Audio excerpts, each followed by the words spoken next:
Good day, sir. I am Remark Sumailo, base criminology student, third year. So for now, I will going to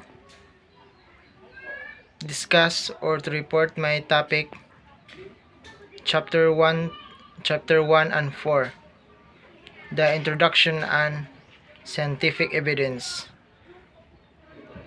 The report is thus forensic chemistry and toxicology.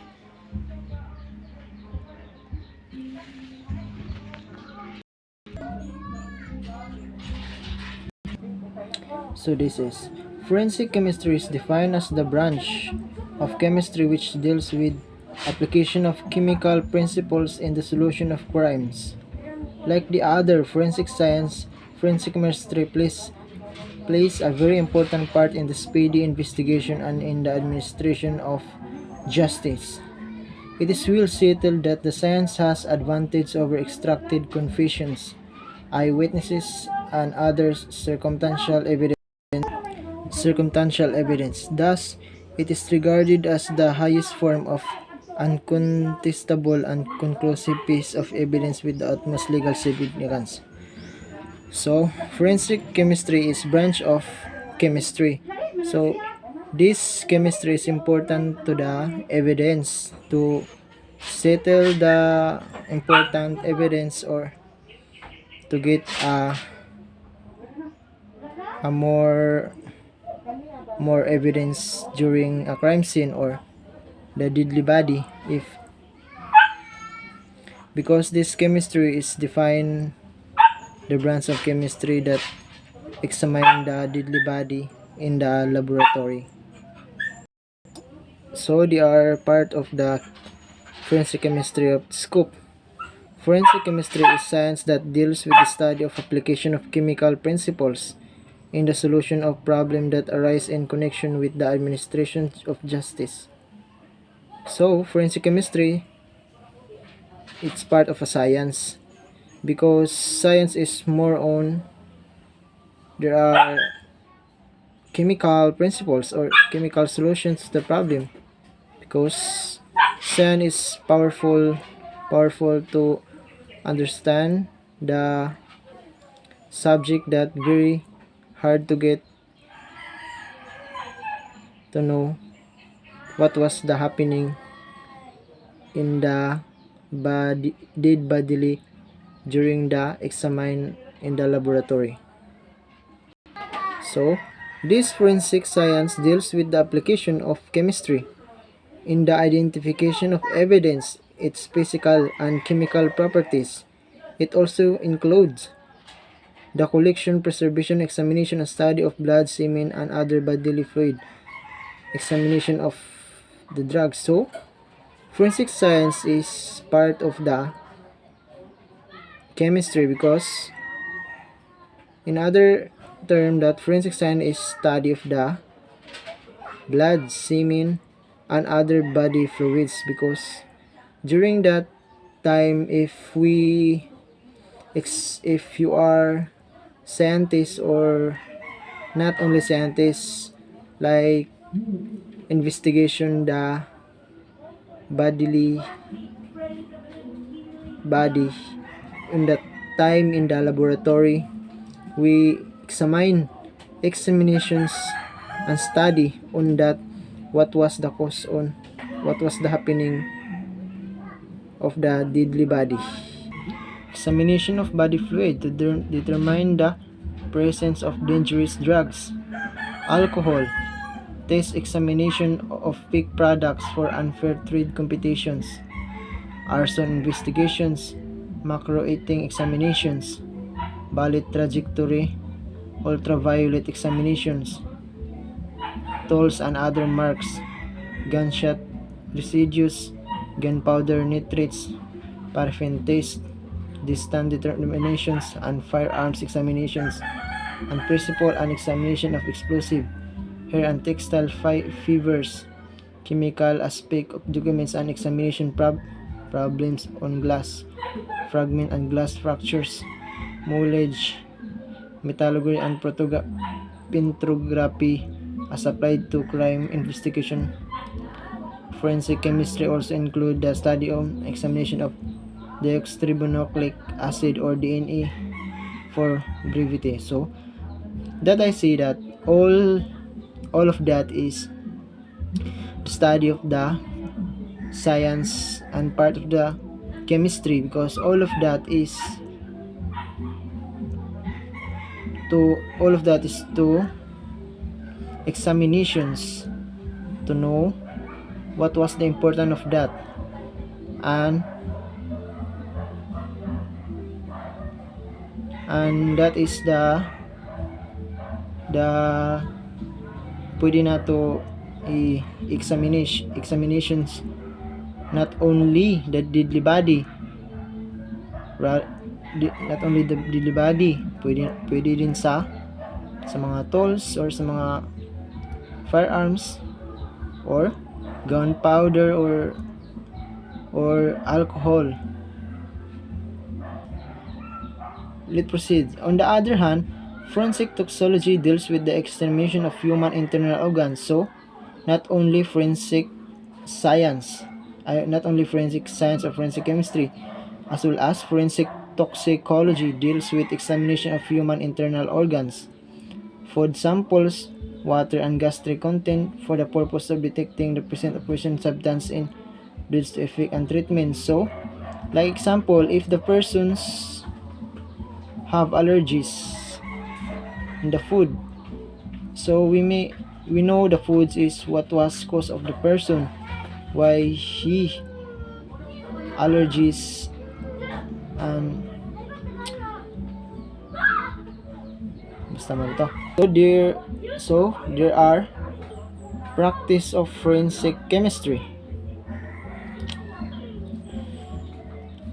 The work of forensic chemists is divided into 4 stages, like namely collection or reception of the specimen, the actual examination, the communication of the result of the examination, court appearance. So, not only forensic science, but there are forensic chemists divided into 4 stages. Like number 1, collection or reception of the specimen. So if you examination in the deadly body or in the laboratory, make sure you collect the specimen. Number 2, actual examination. So must you have in actual examination in the laboratory to examine the deadly body, what was the happening on the deadly body, on the crimes, on the crime. Number 3, the communication of the result of the examinations. So you must have communicate the result. 4, court appearance. So court appearance. So they are part of collection of the specimen to be examined. So this is the collection of the specimen to be examined is part of the introduction of chemistry. The proper collections, preservations, and transportation of specimens are essential in the investigation of a crime. Hence, whenever possible, the chemist should personally collect all the specimens necessary for the examinations. This particular stage of forensic chemist work is essential as questions regarding the collections, preservation, and transportation of the specimen arise during the trial. So if the forensic chemistry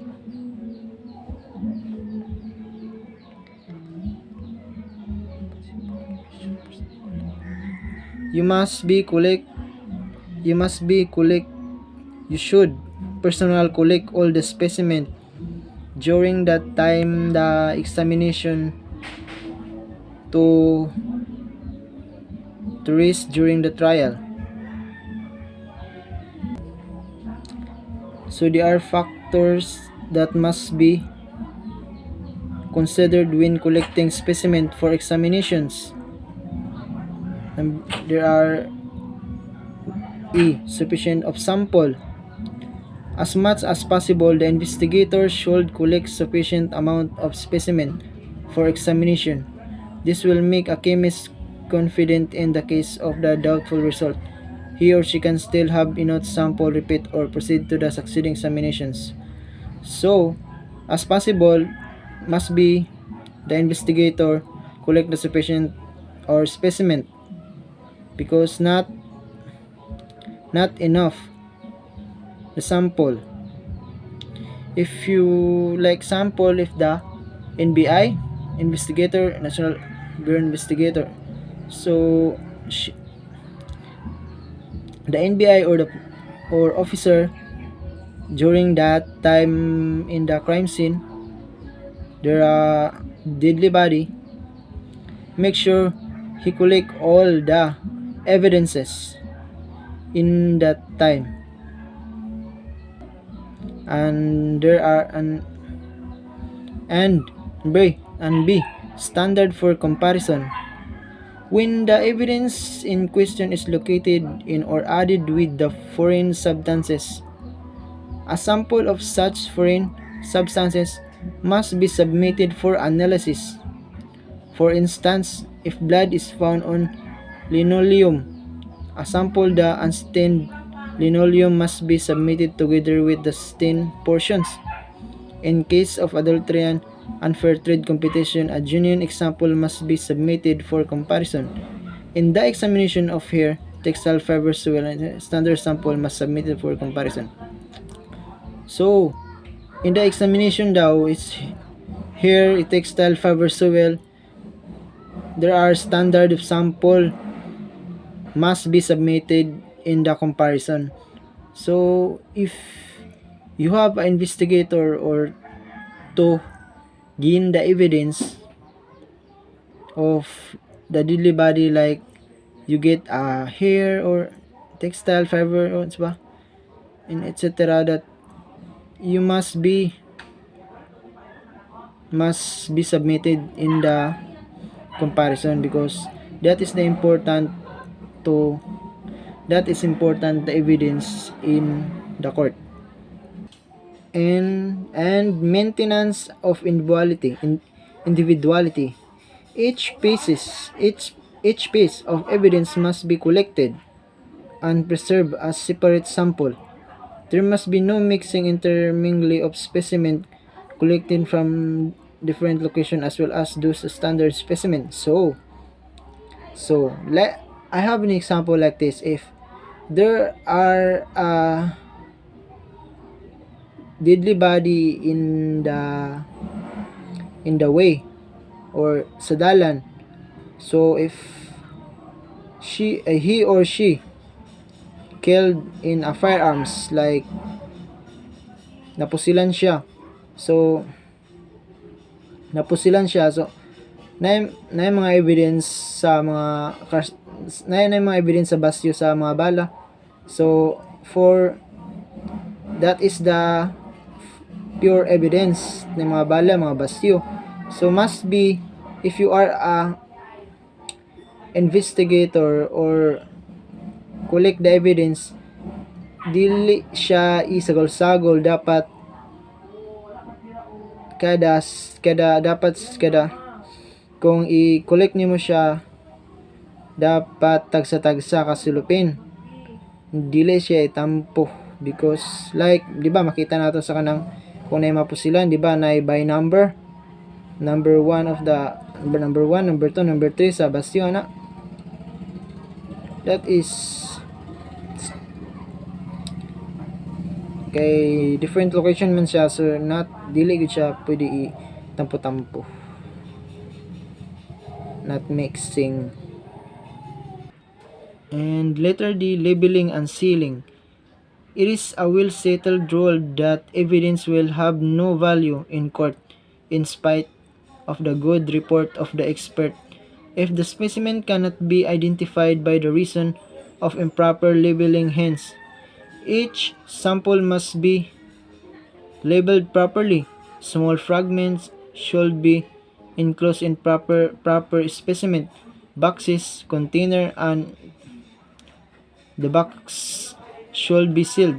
The label should include information concerning the nature and source of the sample, date and time, collection case number, if any. So kani. So case number ini and name of the person collecting the sample. So matang yung ganina nga lailahay gud siya. So dapat if you are investigator, you must watch what this time to get the evidence or locations or case number, if any name of the person collect the sample. So if you are investigator, you must be know who is the deadly body, yun na ba siya yung mga ID, na ba siya yung mga sapadya para maila na to know what is. So that is the labeling and sealing. So actual examination of the specimen. The first step in the examination of the article is to scrutinize it carefully and write down in the laboratory logbook record book of complete description of the external appearance, including the manner in which is secured and particular of the sealing. If possible, take a photograph of the specimen, including the inner wrapping, and take notes of the description, the description of the appearance of the content. The content of the package should be note and record. Wrapper should keep preserved since question concerning is arrest record during trial. So, if you collect the specimen, you must be responsible. So that is the first step in the examination. So the second step in the examination is to measure or weight the object. So, measure or weight. So, you make sure the deadly body, you measure the weight kataas o kabugat. Kataas no, kabugat raday. And all measurement all weight should be entered the laboratory logbook record book. So must be you logbook or record to the weight of the deadly body. The specimen should then be placed in the proper container or wrap and must be kept in the proper evidence room. The third step in the laboratory examination, which consists of the chemical, physical, and confirmatory tests. The third step is laboratory examination, which consists of the chemical, physical, and confirmatory tests. That is the first step, second step, and third step. There are communication of the result of the examination. The result of the examination conducted should be communicated with the requesting party in the form of the written report, which must be include an enumeration of the facts of the specimen received for examination with detailed description of the packaging, sealing, and labeling, date of receipt, and from whom it was received, the purpose of the examination, the finding, and the conclusion. So, must be during the examination you conduct should be communicated and requesting party from a written report. So, you must be written report in the examinations to enumerations of facts of the specimen received for examinations. That the communication of the result of the examinations. Court appearance. The written report of the forensic chemist is usually supplemented by testimonial evidence in a later date if the case is brought to court or the fiscal office. Since the testimonial evidence may be given week, month, or even years after the examination and the written report have been made, it's not only permissible but indispensable that the chemist should refresh his memory by referring his laboratory record book and before presenting himself in court. So that is the court of appearance. To examination and the written report have been made. So you made a written report during the chemist or examinations because that is a important that is the important to to make the written report during the court of appearance. The role of forensic chemists in the scientific investigation. The forensic chemist as a man of science performs laboratory. So, forensic chemist is a man of science who perform laboratory examination on physical evidence submitted to the crime laboratory in order to expedite investigation of crime by investigating party. He or she has the following responsibilities. So, there are na rin mga responsibility. Conduct qualitative and quantitative determination of abused drug as well as volatile substances. Number 2, conduct chemical examination of explosive and explosive ingredients. So this is science perform laboratory examination of physical evidence submitted to the crime laboratory in order expedite.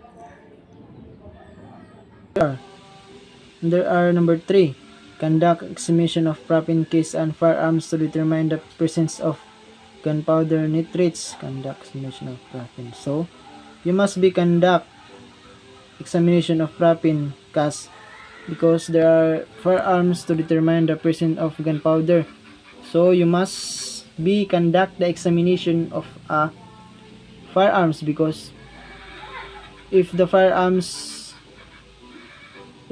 bullet of to shoot the body, you examine that who is the gun powder or gun.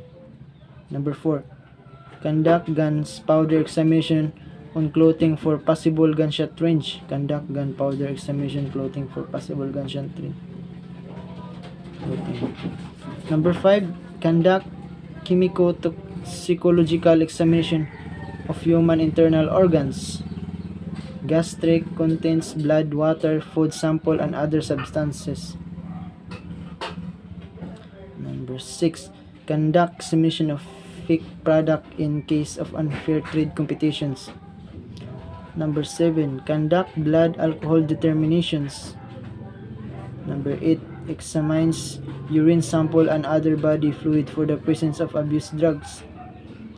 Number 9, conduct research related to case being examined. Number 10, testifies and giving expert opinion in court. Number 11, give lecture on forensic chemistry and universities, police training centers, and investigating units. Number 12, respond to queries of all investigating units and render expert opinion on matter related to the applications of chemical principles for the purpose of assisting investigators to develop investigative leads. So that is the role of investigation of the chemist. So there are 6 golden rules in the practice of forensic chemistry. Go slowly. Good work cannot be buried, therefore take all the time necessary to make the case complete no matter how urgent it may appear. So go slowly. Good work cannot be hurried. So you must, if you have to conduct the examination, you must be good work cannot be hurried. Slowly, you must be slowly para dili ta mga sayop, para dili ta mga sayop o dili ta makasab-an. Para hinlo atong trabaho. You must be slowly. Thorough. Number 2, be true. Make careful and minute examination of everything and do not be satisfied with a quantitative analysis. If a quantitative one is possible, it's always space to do much rather than to little, and it's difficult, therefore what will not be required in court. So if you conduct an examination, you must be make carefully and minute examination because you don't not hurry, because examination is very hard, not simple, not simple. So you must be make careful and minute examinations. So if you have I if you examinations, you must give a time. Number 3, take notes, keep a full neat and clean record everything seen and done.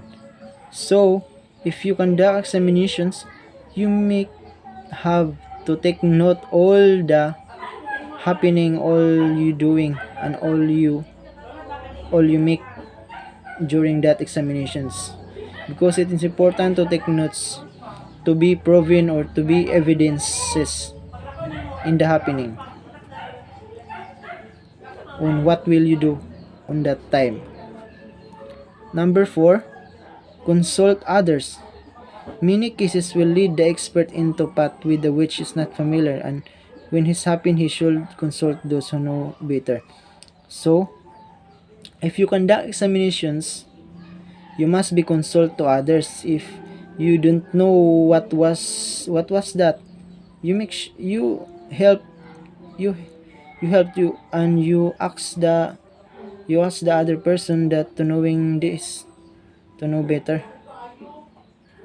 especially those conduct examinations kanang bago pa siya nagkuan, dili pa kay siya expert. So you must be asking or consult the others.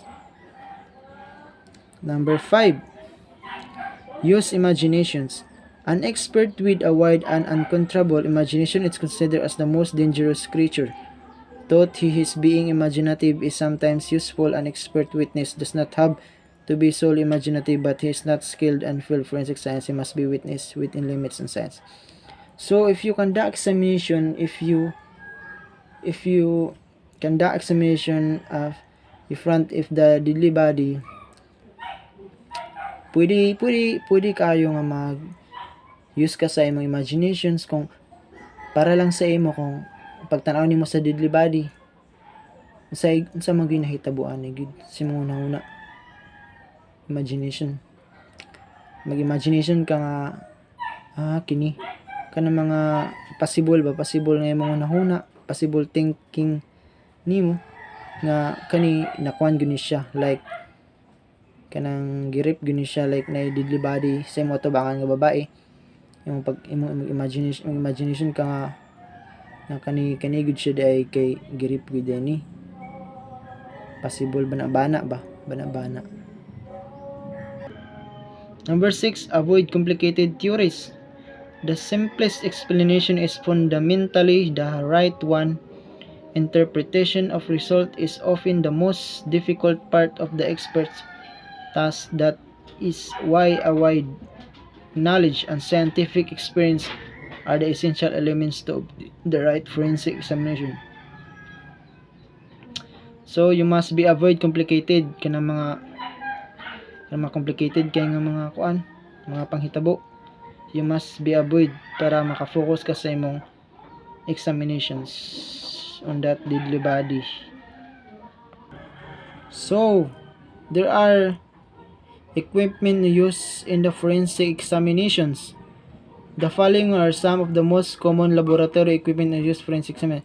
So kaniya mga common na gini siya sa gamiton sa laboratory. So number 1, HPL, high powered liquid chromatography. This scientific equipment is used for the qualitative and quantitative determination of volatile or non-volatile compound based on the chromographic separation of its components. So okay lato good kani good. Number 2 is ultraviolet spectrometer. Muning ultraviolet spectrometer. It is used for the qualitative and quantitative analysis of organic compounds.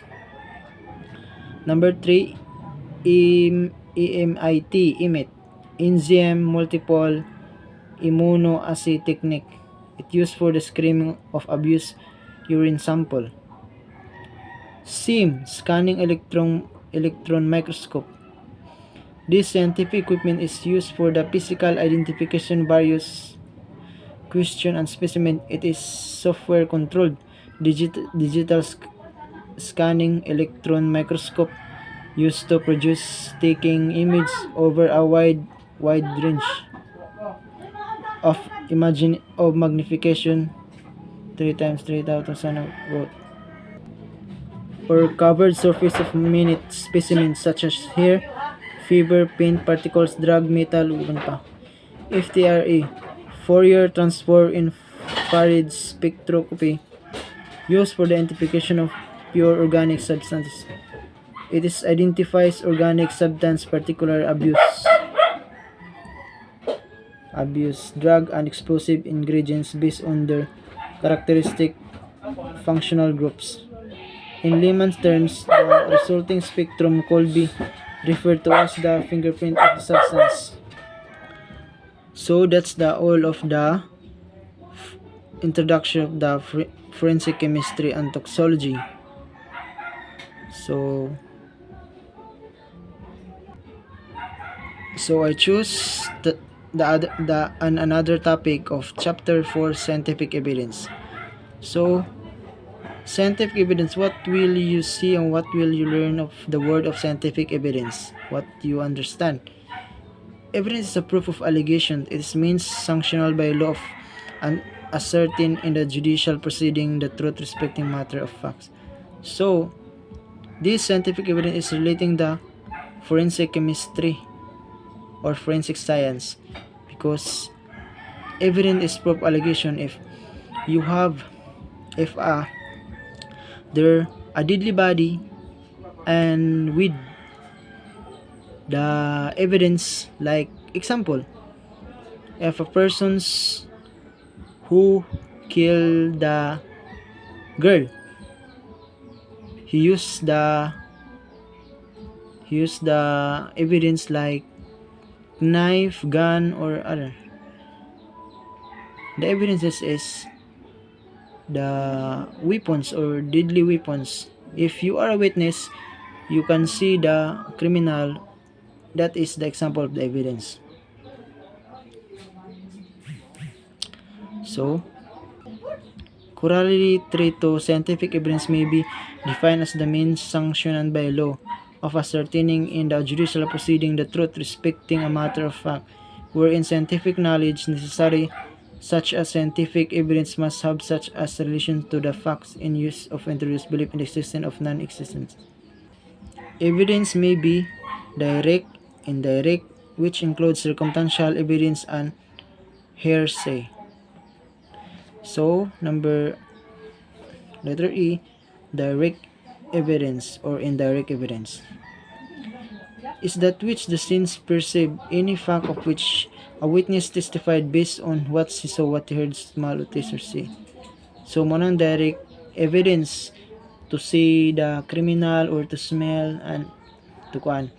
Monang direct, that is the example of direct, to see, to smell, touch, or tasted.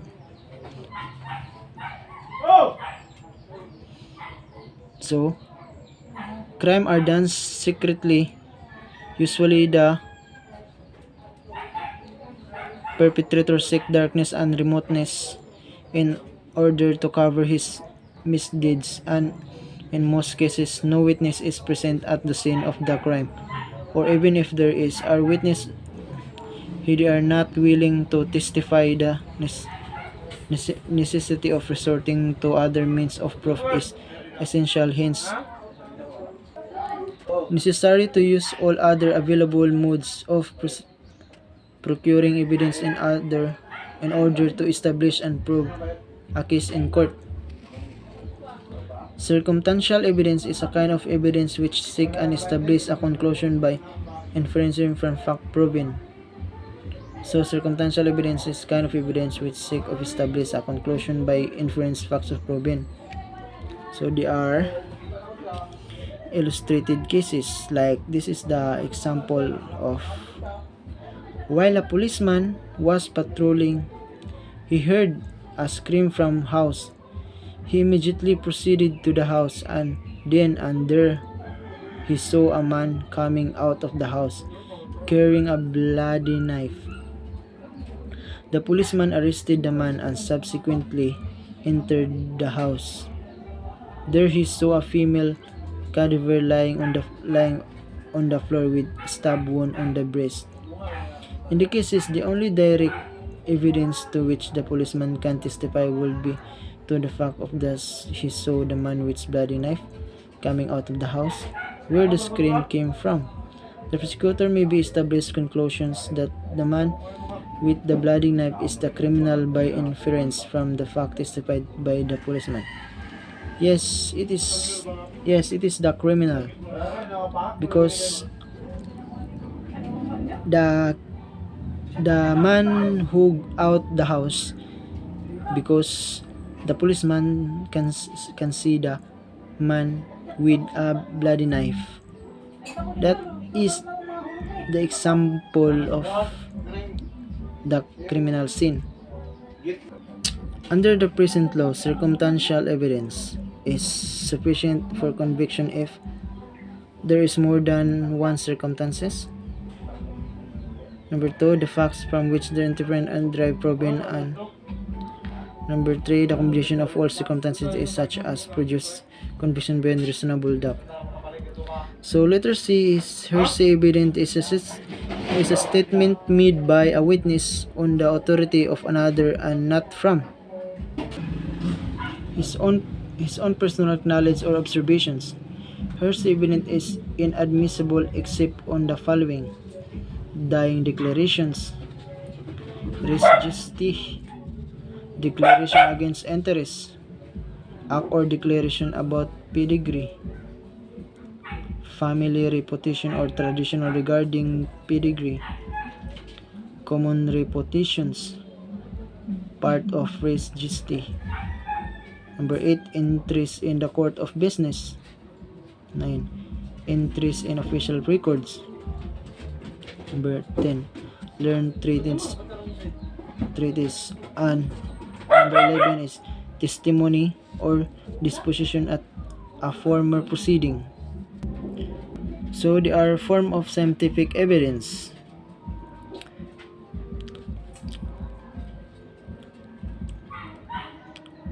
Form of scientific evidence like real or autoptic evidence, testimonial evidence, documentary evidence. So, real or autoptic evidence is the evidence which addressed to the scenes of the court. It is not limited to that which can be known by the sense of vision but extended to those which are perceived by the sense of learning, taste, smell, or touch. So, if you are a witness or you are a person to see the whole criminal scene because you see what was the happen of criminal or the victim, criminal and the victim.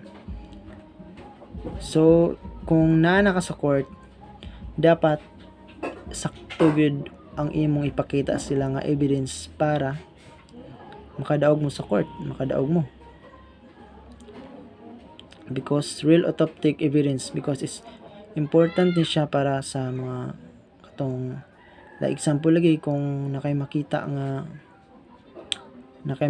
nga criminal scene or na nagpatay, nakita nimo sige nabalaan nimo, nakita nimo nahitabo sa tanan. So mo na imong evidence nga ipakita, iistorya sa court. Letter B is testimonial evidence. An expert may be called on the witness stand to answer all the questions propounded by the both parties in the cases. So, if you are a witness or if you are a victim, you must be stand and to answer the all evidences. Istorya nimo tanan imong nakita or ipakita nimo sa ilang ang imong mga ebidensya. C. Documentary evidence. Any written evidence presented by an expert in court which is relevant to the subject matter in dispute and not exclusive and not excluded by the rules of court. Formal written report, expert opinions, certificate and dispositions are included in this group.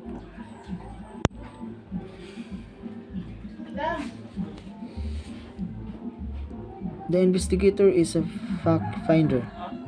It is a basic that he must know the laws concerning the nature of his investigation.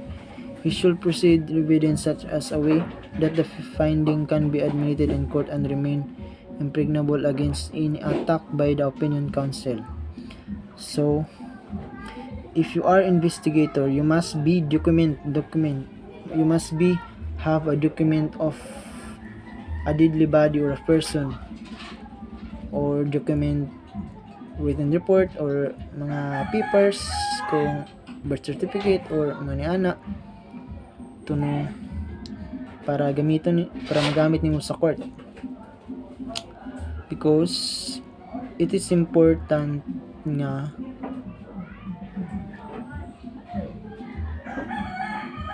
should be like this. He should be in constant contact with the various investigative and enforcement agency. He should prosecute evidence in such a way that the findings can be admitted in court and remain impregnable against any attack by the opposing counsel. So, kung may mga attack ang sa pikas nga side nga magkuan-kuan gud sa imuha nga nangutan ako na ba siya evidence, so nakay mga documents. It's all about all documents of the happening on the victims. You must to know that it is important to documentary evidence. You have to document the evidence to know to make a good and to win the court. So that is the scientific evidence all, because being the examinations of the deadly body, you must have evidence or to know the important chemistry, forensic science and chemistry, or forensic science, because scientific evidence is very important to the investigator, because that to make a good investigator, you must have an evidences to win the court or to help the victim and the witness, because all of that is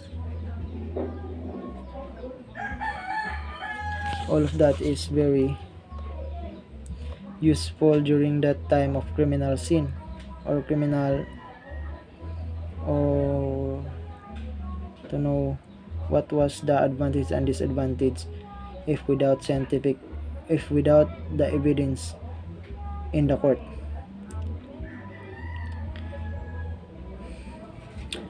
So this is my topic and my report.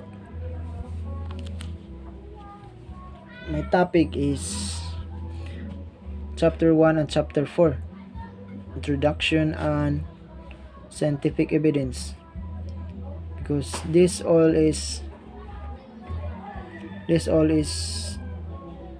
relate of the forensic chemistry, and all of this is very useful being a criminology student to know what was the